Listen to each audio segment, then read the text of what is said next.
Prince Siegfried.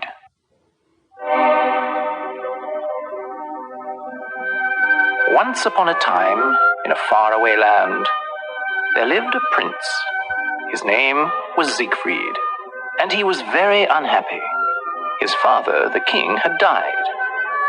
And since then, everyone in the palace had forgotten how to smile.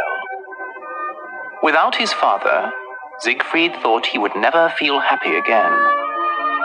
Every day, Siegfried sat at the window in his room in the palace, looking at the birds and the trees. How can they sing and fly so free? They must not feel like me. His servant Oslo tried to make the prince smile by telling him jokes or doing funny tricks for him.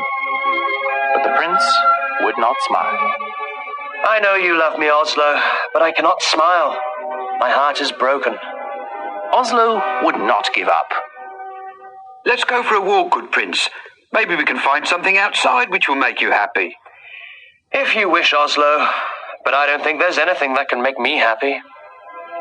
Oslo put on his hunting cap, and he took his crossbow. He enjoyed hunting, and he hoped to catch a bird or a rabbit for the prince. They walked through the forest until they came to a lake. On the lake, there was a beautiful white swan. It had a gold crown on its head that only princesses wear. The swan swam towards the prince and looked into his eyes. The swan's eyes were so sad that Prince Siegfried felt sorry for it. Here is a creature which feels worse than I do. But why do you have that crown on your head? The swan opened its wings and cried out, I think it's trying to tell me something. Oslo had his crossbow in his hands. He wanted to shoot the swan. I'll get that swan for you, prince. Just 1 minute. Oslo, no! Before Oslo could shoot, a magic owl flew from a tree and took Oslo's cap off his head. This cast a spell on him, and he was turned to stone. The prince did not understand. Oslo, what has happened to you? Speak to me. He looked back at the lake. The swan was gone. Everything I do goes wrong. This must have happened because of me.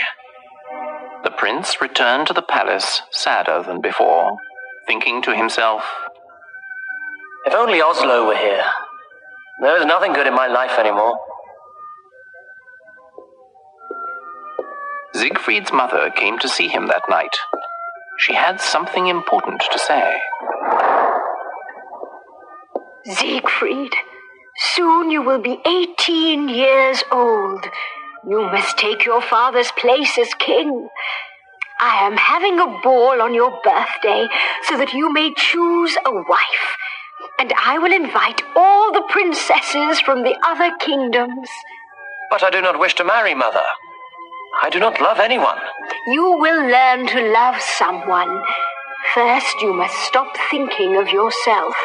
If this will make you happy, I will do it, Mother. It is not for my happiness that I am doing this. It is for yours and all the other people in this land. You see, love is more powerful than we know. Without it, you will not be a great king. His mother left him. He sat at the window thinking of what she had said. He wanted to love someone with all his heart, but he didn't know who it would be.